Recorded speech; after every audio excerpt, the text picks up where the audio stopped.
Hello, everyone, and welcome back for some more Showtimes in a very special Halloween-flavored episode. Now, most people are going to look at this title and say, Sean, why is this Halloween-flavored? I asked you the same question. Hey, guys, it's Jared. You did indeed. Jared's here with us today, and I'm going to tell you why. It's because this is a candy-filled episode, and what do you get at Halloween? Candy. That's right.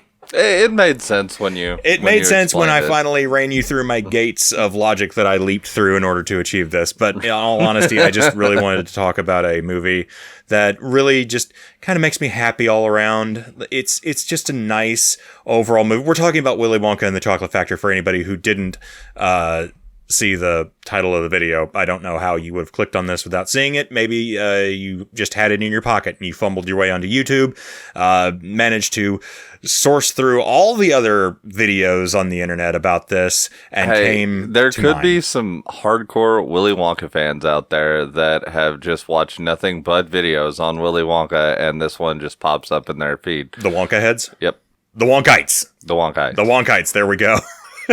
We're gonna get corrected by somebody who's like, actually, we call ourselves 100%. But we don't care about that. Not for right now, at least. If you are a Wonkite or a Wonkanator, I don't know. So leave it down in the comments and we'll add it to the vernacular. But today we are talking about the movie Willy Wonka and the Chocolate Factory, and we will more than probably likely subsequently mention the reboot. in a little bit of passing we will end up talking about Charlie and the Chocolate Factory, a movie that I had a lot of weird hopes about. It very much seemed just like the second one was like a jumping point for there's a bunch of like people who would go on to be famous later in that movie. Yeah, there's definitely a lot of that, but it was okay. So Roald Dahl makes very, very surreal books. He's very, very out there writer. Does a lot of really great stuff. Tim Burton is a Tim Burton. Yeah, he's Tim Burton. We'll say Tim that. Burton. I don't think anything else needs to be said about that.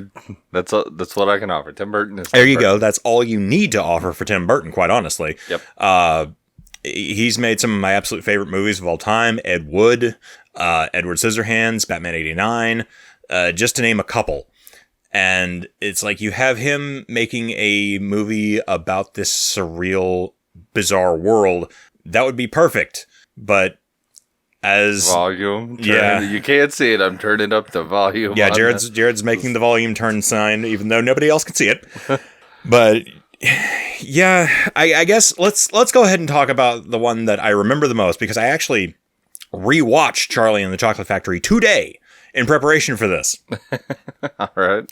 And there's things I need to bring up about it, because there's parts that I have issues with. But talking about Willy Wonka and the Chocolate Factory, one of the most beautiful openings of all time, where you just see the chocolate being made and poured into and it's all light and it's warm, and there's just such a nice feel to it with a wonderful score. I forget who does the score for this movie. It's so good though. It just brings you into that nice cozy headspace and you feel so good. Just happy is what it is. I remember watching it. I've seen the movie several times. I remember it just like, it's like, huh.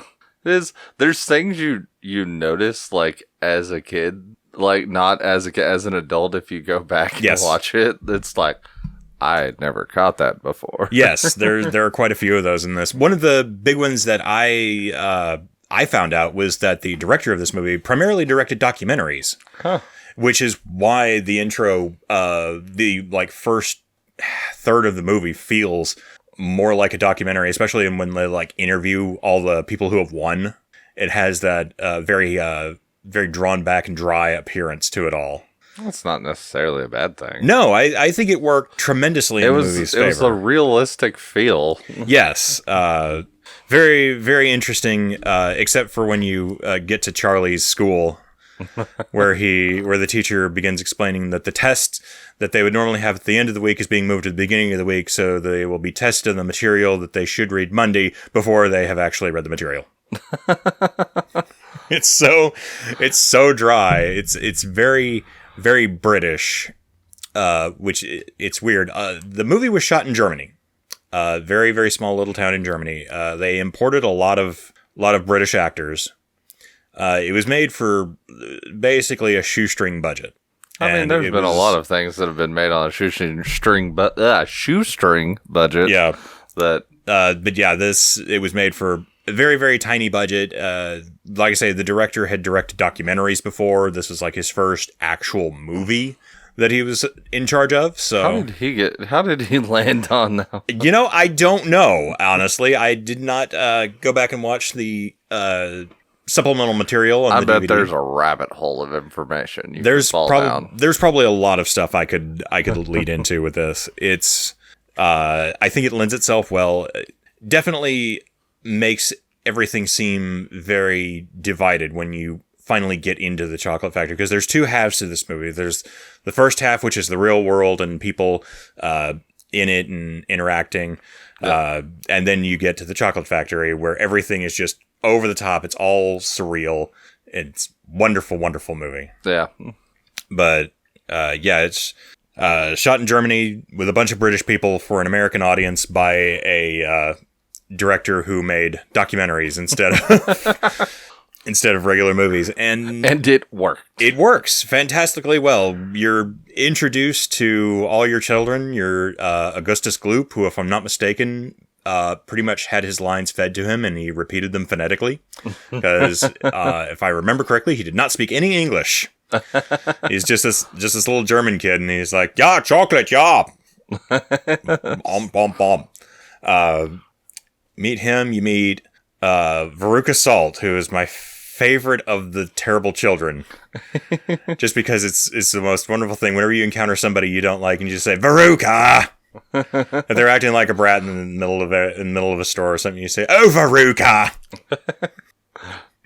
I'll have to keep that in mind when my child annoys me. You should. Should have named you Veruca. Yeah.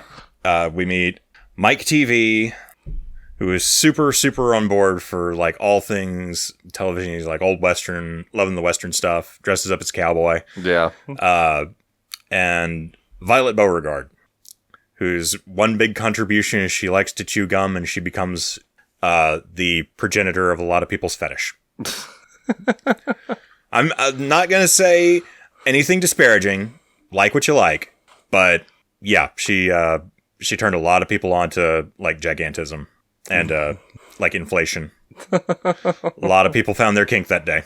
Oh, man. So weird to talk about in a children's movie. And in the center of all of that, we have Charlie Bucket, the good every child who is just a really good kid. Like, he's not perfect like he is in Charlie and the Chocolate Factory. He's a kid. Yeah. And plenty of wonderful songs with only one real misstep in this, which is Charlie's mom's song. And it's the one everybody skips through. No one remembers it. It's terrible. It's basically Charlie's mom telling her son, you know what? Everybody's got dreams. Not everybody's comes true. Maybe don't dream so big. That's an awful message to send to children. It is a terrible message, and it is probably... Like, as a depressed adult, I appreciate that, because it's like, it's trying to let your kid down easy. It's like, you know what? Maybe you're not going to win this, and that's okay. But for the rest of the movie, it's like, oh, God, this is just, it sucks. Yeah. And it is the one song that I think everybody skips when they watch it. I know I skip it every single time I watch this movie. Like, I watched it 2-3 days ago, and I was like, nope, I'm done with this one. So for all you listening at home, it is perfectly okay to skip Cheer Up Charlie. It's a crap song. I'm sorry, Mrs. Bucket. It's, I mean, like, hindsight being 20/20, I mean, it's true, but... This is true. But again, that's not something you want... stick in a kid's movie full of world of wonderful imagination. Yeah, well, then again, we also have a man who may have killed a bunch of children in his factory in this movie too. So This is also true. Who knows? Going back though, I recently saw something and it was pointed out in like a meme on Facebook. Grandpa had a coke nail.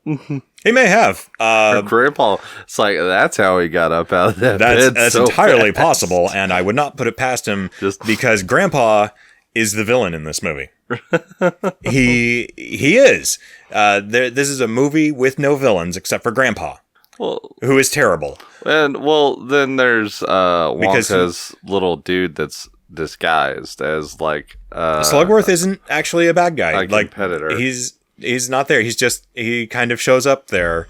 Which, again, as an adult, you look at that and go, how the hell is he there? Like, there's no way he could be there. And that on the ball every single time. He knows exactly where every single ticket holder winner is, and he's just there. And it's like, nah, that's not something that matters. That's where the child part of your brain comes in and says, you know what? It's okay. This isn't something that needs to be focused on. It also sends the message to kids, don't try to counterfeit things. This is true. This movie does have a good anti-counterfeit measure statement. Yep. I almost said anti-counterfeit measure. But no, it says don't cheat. Yep. Don't cheat. You won't be rewarded if you cheat. I wish more people knew that this day and age, but you won't be rewarded if you cheat. For those who needed to hear that. But we go on. Charlie finds his golden ticket in just a one-off after the other person's bought it, and it's very quickly revealed, that's a fake, and he's like, whatever, and he starts opening his candy bar, and that wonderful music starts piking up, and you see the little hint of the gold, and he starts unwrapping it, and everybody's like, oh, run home, Charlie! Run home to your family! You could totally tackle that kid. I think there's like one or two people who try to, but he's like ingratiated himself, I guess, to like the old German woman that he threw the newspaper into her basket of fish at the beginning of the movie. And she's like, Nein! Run home, Charlie! Run as fast as you can! So we get there, and that's when Grandpa Joe suddenly gets the energy to jump up, and somehow he magically turns away from the three other people in his bed. Can we talk for a minute about that? About the Bucket household? Bunch of old people sitting in a bed. Bunch of old people laying in bed, crisscrossed. So you have some old person's smelly feet right up in your face. And these people haven't been out of bed in years. They have not been out of bed. I don't even want to think about the bed sores. God, they must all smell like rancid foot cheese. Oh no, Mom totally sponge baths all of them. Maybe. I don't know. Is that her secondary job? Probably. Like, they're not actually related. It's just that's their fetish. Is they have a whole bunch of people in their twilight years, and they're like, whatever. We knew each other from the war, and I kind of owe him, so just kind of spot him a little bit every now and again. I mean, like, there's no way, unless that dude was doing cocaine, that you could get up out of bed like that after being in bed. Like, dude, I don't want to get up out of bed after, like, spending, like, I'm crusty and like my arms hurt, and I have a 6-7 month old that keeps me awake. She just turned 7 months old. So. That's right. You have a child. You have an excuse. These people don't. No. They've lived past that. One of them, preferably two at least, has aided in the raising of Charlie and his mother. And then he gets up and does a song and dance. He does a song and dance. So much cocaine. Like, even as a kid, I'm like, Grandpa Joe, how did you do that? Like, you were bedridden, and well, it was the 70s. Everybody was a coke fiend in the 70s. So I'm not going to question that. But we finally get to the day, and we do get one of the best and most memorable songs in the entire movie with "I've Got a Golden Ticket," which. Yes, Grandpa is a terrible person in this movie, but he's very much trying to live vicariously through Charlie and fulfill a lot of his own dreams. He was all for it, like, take him the gobstopper, do it. Yeah, well, we'll get to that. We will get to that. And, because, like I say, he's technically the villain in this. He's the devil sitting on Charlie's shoulder. Like the entire way, because once they get to the factory, he's the one that says, "Hey, let's drink some of this fizzy lifting drink. It looks fun." You stole fizzy lifting drinks. now the ceiling has to be cleaned. I wish that was an actual soda, though. Like, well, again, it'd be tough to deal with it because once you start going up, you like, how do you stop? If you're outdoors, you're just fucked. I just remember like only the gassy will survive. After seeing this, I was like, why isn't that like you can't find Wonka candy hardly anywhere? There anymore. is a story behind that, actually. Like gobstoppers are like the biggest thing you can find. They're the easiest. There was a company behind this. I forget who. It's a cereal company, I want to say. But they were going to be the ones promoting this. There was going to be a tie-in with it. And they were going to have Wonka bars on the shelves in stores. But there was a problem. Somewhere in the production, the candy would melt at room temperature. Jesus. Yeah, which you don't want. Normal candy bar, you ship it to the store, it has to stay on the shelf in room temperature, and it would just puddle. And so that fell through for everything. But that's the story behind why Wonka bars and such were promoted as highly as they are, because you don't see any other candy bars in the movie. No. And that's a little behind the scenes scoop for you. Huh. Yeah, now you guys know. I was always wondered if Wonka stuff was a brand besides Everlasting Gobstoppers. It was meant to be, and they were, I want to say it was General Mills was doing the promotion. It was going to be promoting this, but because they couldn't get the candy to sit right. How? I don't know, man. So many other companies have figured out how not to get chocolate to melt at room temperature. I don't know, man. That's on them. That's why they stuck to cereals. I bet it was fucking delicious, though. Maybe. Who knows? If a chocolate melts at that temperature, I bet it would just melt in your mouth. Be very creamy. Delicious. Yeah, be very creamy. But we get to the big day. Whenever somebody's going to go into Willy Wonka's, 5 children are going to go into Willy Wonka's factory and not be harassed by a teleporting knife sharpening salesman, I guess. He very much does remind me of the person who tries to sell you the knife from Cutco. He does a little bit. Nobody ever goes in there. Nobody ever comes out. And I have a blade that'll slice through a penny as easily as will a tomato. One of my buddies worked for them at one point. My brother knew a guy who the scissor that can cut a penny. Yeah. I'm like, man, the pyramid scheme. It definitely is a pyramid scheme. It 100% is. I actually was going to. I attended like one workshop, and very quickly it became radically apparent. It's like this is a scam. You are just trying to scam people, and sure enough, like a week later, they were out of town. I was like, "Yep." They pop up every few years. Yeah, but we finally get to Willy Wonka's chocolate factory, and everybody's so excited, and finally we get to see the very first appearance of Gene Wilder as Willy Wonka as he comes out very slowly with a cane. Or Johnny Depp in the remake. No, you don't get to see him at the beginning. We'll get to the remake. We'll talk about it very, very briefly, but we'll talk about it.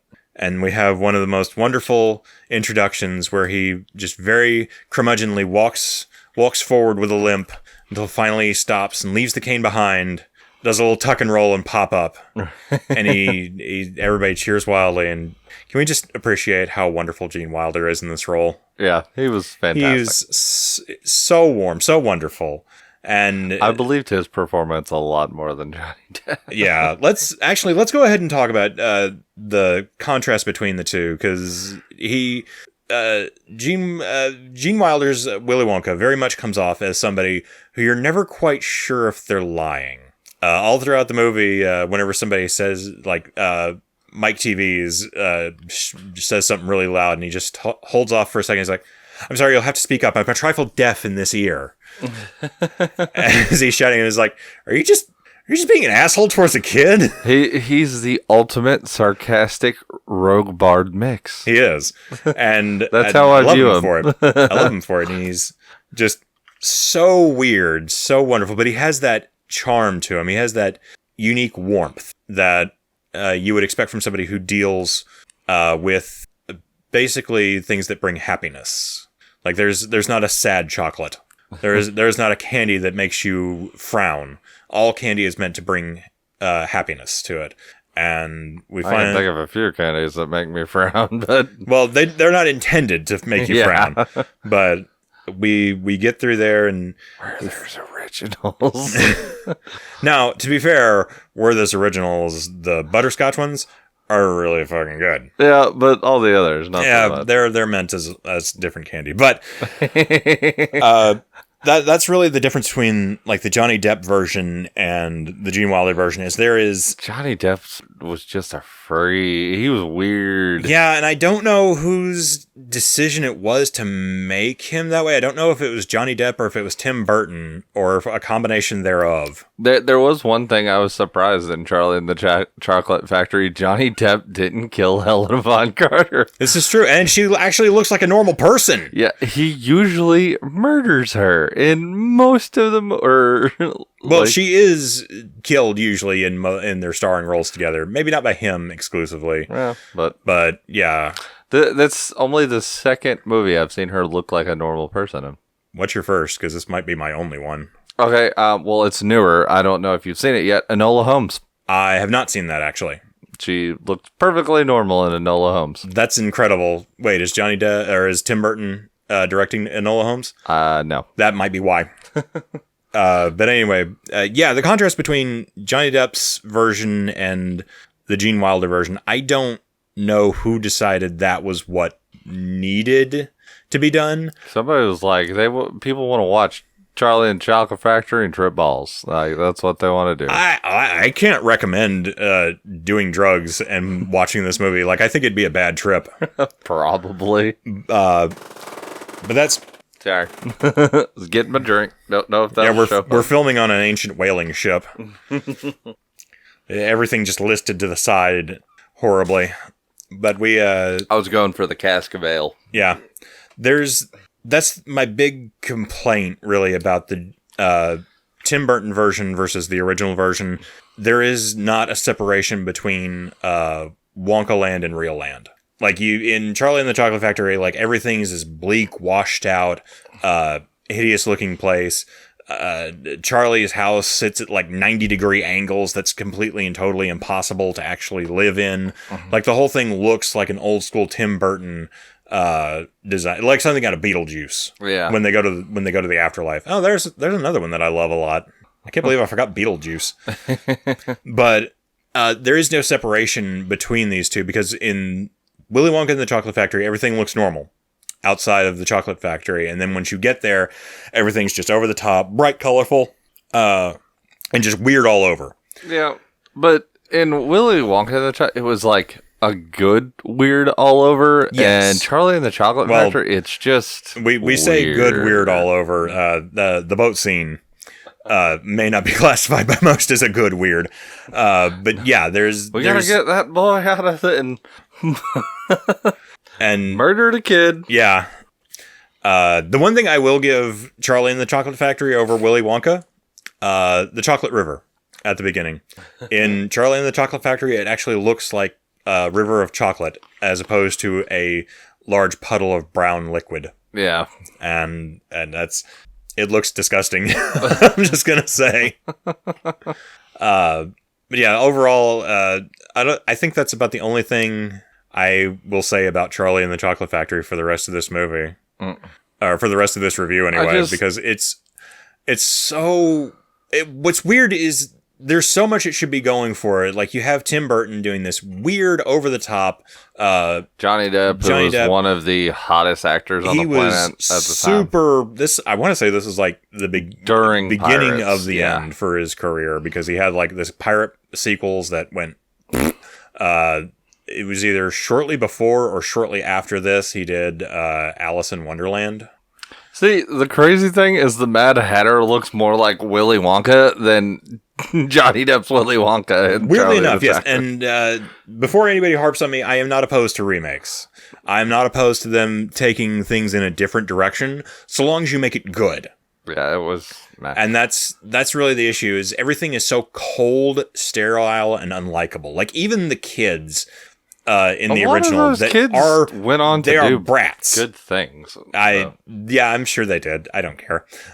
In the movie, the kids are brats in the original, but you still kind of have a likability to them. There's something you look at and go, except I want to Oompa Loompa now. I could not stand her. That's Veruca. Could not stand Veruca. The rest of them were like, she is my absolute favorite of the children because she has so much gumption to her. Everyone else, like, they were understandable. It's like, you can see yourself in a little bit of each of the kids except Veruca. Yeah. No, even Veruca, you could understand where she was coming from. Spoiled brat. She was, but you understood that. Like it's not cartoonishly overblown. No. And that's the big thing in the remake. It's everything is so much bigger. Everybody's attitude is bigger. The factory, it's bigger, and nobody thought that maybe making bigger wasn't better. Yeah, add a few more ers on there. But no, there's one bit that I actually got a chuckle out of in the remake. It's when they get to the nut cracking room. And Veruca's father hands Wonka his car. He's like, "Oh, I'm in the nut business as well." And in one fluid motion, Johnny Depp just reaches out, never breaks eye contact with the guy, takes the card and just over the shoulder, and it's so fluid and seamless. I just got a chuckle, but then everything just proceeds to stomp all over the rest of that, and I'm like, you had a wonderful little moment there, and you didn't let any of it breathe. You're Tim Burton. When did you become terrible at your job? Hollywood. Yeah. But we proceed through the rest of the movie. We go through my favorite part that makes no sense, which is the boat ride scene, which is many a child's scream yourself awake nightmare fuel, and I absolutely love it. It has zero reason to be in this movie, but you get a scene with a chicken getting its head cut off. There's like a body with centipedes crawling all over it, and just all kinds of horrible fucked up imagery. And as a kid, I'm just like, what is this even? Why is this here? And then I'm just glad, okay, we're done. As an adult, I sit here and look at it, and I'm like, this is so cool. It has zero reason to be in this movie, but it's so good. I love it. And we enter Wonka's shitty basement where he invents candy. He invents candy by throwing clothes in boiling pots. And this is where we get our second child to go away. And it really... The children leaving, I think, is one of the big things. I hate to bring up the remake again, but it's one of the things that really kind of adds to the dreamlike quality of the fairy tale, essentially, they are inside the chocolate factory, is that they're meant as like lessons. They're very, very obviously supposed to be lessons on like morality or decency or whatever you want to call them. But in the end, you're left with that weird feeling, are those kids dead? Yeah. Like, and that kind of harkens back to the old school fairy tales where, like, kids died when they fucked up. And that's kind of how this feels. It's like, you have that feeling in the back of your head throughout the movie. It's like, as the movie progresses, you're like, this is very obviously not reality. Like, what's going on in the factory is magical. It is that fairy tale. I mean, and so you don't concern yourself as bad. The biggest thing, too, like the biggest point where it's like, are those kids dead, is where Charlie and his grandpa almost die. And it was like, holy shit, the other kids are totally dead. Yeah, and like that kid totally suffocated in that tube. And that's where your mind can go if you want it to. Or I think the kid trapped in TV, maybe. Like, he was like, no, he was just shrunk. Yeah. They picked him up. They picked him up, and he was fine. like you can just think it's like the kids are fine. We don't need to know that part. Like that isn't something that's pressing, because again, all throughout this, like if people were like actually in danger, there would be a huge hullabaloo. And it's one of the things that really weirded me out while watching the remake is every time one of the kids leaves through one of their actions, be it Augustus Gloop, Violet, Veruca, like Mike TV's is like the least traumatizing one, but all of the others are shot like it's a horror movie. And like they pretty much are shot for shot remakes of how the others went in the movie, in the original. Save Veruca's, who gets thrown down a tube by a bunch of squirrels. And like they're dragging her away and she's leaving nail digs into the floor. Yeah. And it's super fucked up. And I'm just like, I should be enjoying this, but I'm not. It reminds me of the Rick and Morty where squirrels are going to kill us all. Yeah, I actually wonder if that was a progenitor for something like that. As much as I'm not a huge fan of Rick and Morty, I can definitely see them picking up on that. But, and that brings me to my next point, is the songs in the factory. Like all the other songs leading up to it, it's one of those, whatever. Which, fun fact, they actually they didn't have the entire shooting script for the movie itself when they were writing the songs. So they were just writing these as they go, and they're like, don't worry, just write the songs. That was like a studio mandate, I think, is they had to have some songs in there. And they churned out all these songs before everything was, they had the songs written and about to go into production before the movie was made, and then they worked together with them. It was like, all right, here's what's happening here, here, and here, and they're like, okay, cool. And they kind of tailored them all up. But the Oompa Loompas. Oompa Loompa doopity doo. Yes. Now, I hate to keep harping on about this. I just watched the remake today.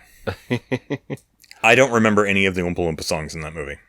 Like, I literally finished this, like, maybe 45 minutes ago. You don't remember shit. I don't remember song one of the Oompa Loompas. Like, I don't remember the Oompa Loompa song super well from the original, but I at least remember their basic beats. Yep. And as much as I enjoy Deep Roy, which I'll give credit where credit is due. He's probably the best thing about Charlie and the Chocolate Factory. Just because he's a very expressive, he has that blank, almost dour, expressionless face. But through that, somehow he can convey so much. Some actors can, and he is one of them. God love him. And he just could not save this movie. But again, that's one of those really weird things is about this movie is you have Danny Elfman writing and performing all the music, and I'm a big Oingo Boingo fan. And I was just like, Tim Burton making a movie, super weird movie, and Danny Elfman doing rock ballads in this super weird movie, a guy who helmed one of the weirdest bands of all time. I sold. And I don't remember any of it. I'm just like, what the fuck? Disappointment about. It's so weird. But we finally get to the end, and Charlie's the only one left. And you stole soda, Charlie. Stole fizzy lifting drinks. You lose. Good day, sir. Which is one of my favorite things to proclaim at somebody when I'm done with their conversation. But I love the ending scene in his weird half office, and he's got his little half desk, and he pulls up half the contract, and with half a magnifying glass, he points out where it says on there about him taking the stuff, and it kind of shows that like Charlie is a good person. Like he's screwed up very clearly, but he's like, you know what? That was on me. And I guess if that's your rules, that's your rules. And like Grandpa's even sitting there is like, oh, we'll go find Slugworth and give him this everlasting gobstopper. Fucking make some money off this shit. And Charlie's just like, no. Charlie turns it back in, and it leads to one of my absolute favorite lines in a movie, which is, so shines a good deed in a weary world. And you just get a wonderful ending with the Wonkavator crashing through the sky, crashing through the ceiling. Should have thrown Grandpa out that Wonkavator. He's right there where Wonka tells Charlie, he's like, it's all yours, Charlie. And Grandpa standing back there is like, and me? Can I tag along? Charlie, can I ride your coattails to success? No, Grandpa, no. And it ends perfectly with the most wonderful message, the most wonderful words. Do you know what happened to the man who got everything he ever wanted? He lived happily ever after. Which, in and of itself, can be construed as a terrible statement for kids. Yeah. But at the same time, it's one of those things that it caps the movie off perfectly. Like, it's okay to not be perfect. Like, Charlie is not a perfect character. And this is... God damn it, why am I'm still talking about the remake! Stop. Just stop. Don't do it. No, I have to, because it's a huge discrepancy. It leads into the problem that Charlie Bucket in Charlie and the Chocolate Factory is too perfect for the movie. Like, he never does anything wrong. There is no, he stole fizzy lifting drinks with Grandpa. Yeah. Like, even when he finds the golden ticket, his family is like, well, who are you gonna take? Like, you get to bring a +1. And he's like, nobody, I'm not going. Somebody offered me a lot of money for this, and we can probably get even more. We could just sell this, and that'll be what the family needs. And it's like, nobody gives a shit about that, Charlie. Which even one of his other grandparents says, he's like, Charlie, don't be a fucking douche about this. They can always make more money. That's a 1 of 5. Go to this fucking chocolate factory, you little brat. And I'm like, that guy should have gone with him. That's the grandpa that should have gone. Not blank slate Uncle Joe in this movie, whose big thing is, I worked at the factory with Willy Wonka. I met him once. Is there anything more to that? Is that going to help you? No. He even stops and is like, do you remember me? He's like, are you one of the bastards who tried to steal my formulas and sell them? He's like, no. Okay, good. And that's the culmination of your arc with that. And it's like, fuck off. I hate saying that to Tim Burton and Johnny Depp, who, again, made one of my absolute favorite movies in Ed Wood, which I quote to this day whenever we go to shoot stuff. I'll often bring it up. Let's shoot this fucker. I'll quote that movie to my dying days. And I hate telling the people who made that, is like, you're terrible at what you do. But with Charlie and the Chocolate Factory, you guys suck at what you do. I'm imagining Tim Burton had an idea and then Hollywood was like, no, do this. See, I don't know about that because it follows a trend. Because you've got stuff like this. You got Alice in Wonderland. You got Dumbo.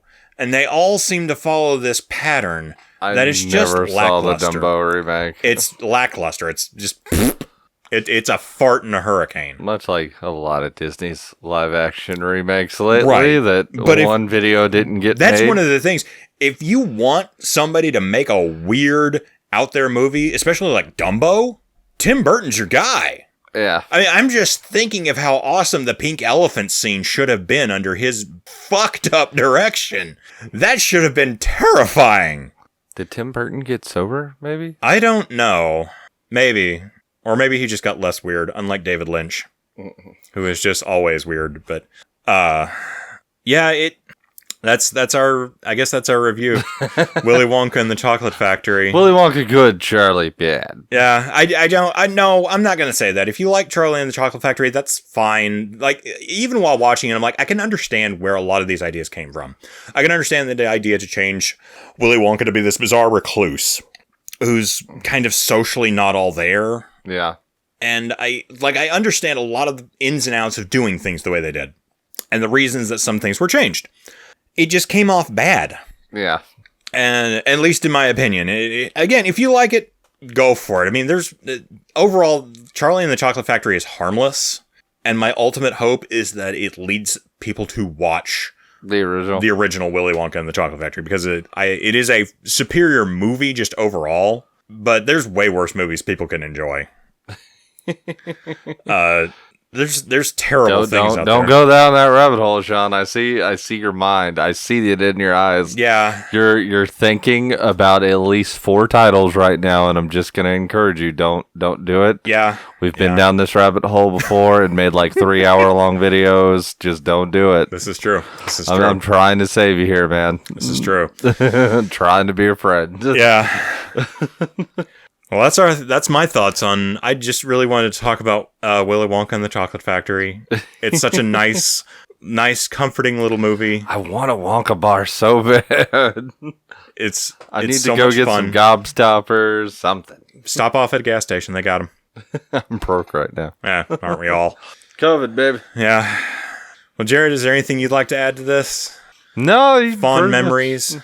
I saw this movie so many. Like, I remember one time they let us watch it in school, and I was like, "Why are you letting us watch this?" But I don't care. Yeah, it was one of those. It was one of those movie day movies that you would have in school. It's one of those. It's relatively harmless. Yep. There's some creepy stuff in there, but overall, it's okay. Yeah. It's all good. It's I could not imagine showing the remake in school. No, and again, that really comes down to just how cold the remake is. Yeah. Like there's not a warmth to it. Like even in the fantastical world, it's all very sterile, and that makes everything off-putting. I just remember seeing the trailer for that. Like, this is one of those I saw it eventually. Yeah. But I remember the trailer for that. I was just like, no, thank you. Yeah, no, I was in the same boat, which again is one of the things that really weirded me out because I heard about this and I'm like, I like Tim Burton stuff. Danny Elfman's doing the music. Love me some Oingo Boingo. I'm down. And then I see the trailer and I'm just like, maybe I'll take a pass on this one. It's like just one of those movies, like you watch it eventually. Yeah. Yeah, it's definitely an eventually movie, which is, like I say, very sad. Cinema sometimes. Yeah, it is. There's a few movies out there. I'll watch it eventually. Yeah. But that's our Halloween episode of Showtimes where we talk about a candy-based movie, which, what better thing to have on Halloween than candy and sweets? If they let us do that this year. You know, I think that's okay. Going around to people's houses and knocking on strangers' doors and getting chocolates is kind of antiquated anyway. There's not a razor blade in the apple anymore. That is a myth, sir. A strong myth. I see that rabbit hole starting again, Sean. Let's just end it is. here. We have to end. That's it. We've lost. Good day, folks. Later, guys. We'll see you back here next time. Be sure and if you enjoyed this, like and subscribe. If you've got a movie you'd like to see us talk about or have recollect about, this is mostly just waxing poetically Sean, about. you forgot to tell him to hit the bell. Oh, God, you gotta that's hit right. the bell. Hit the bell. Throw that everlasting gobstopper at the bell like it's Slugworth with a roll of hundreds in his hand. Man, I would totally sell somebody out for a roll of hundreds. Let's go. Where are you at, Slugworth? Well, now we know who won't inherit the chocolate factory. Not me. We'll see you next time, everybody. Later. Bye.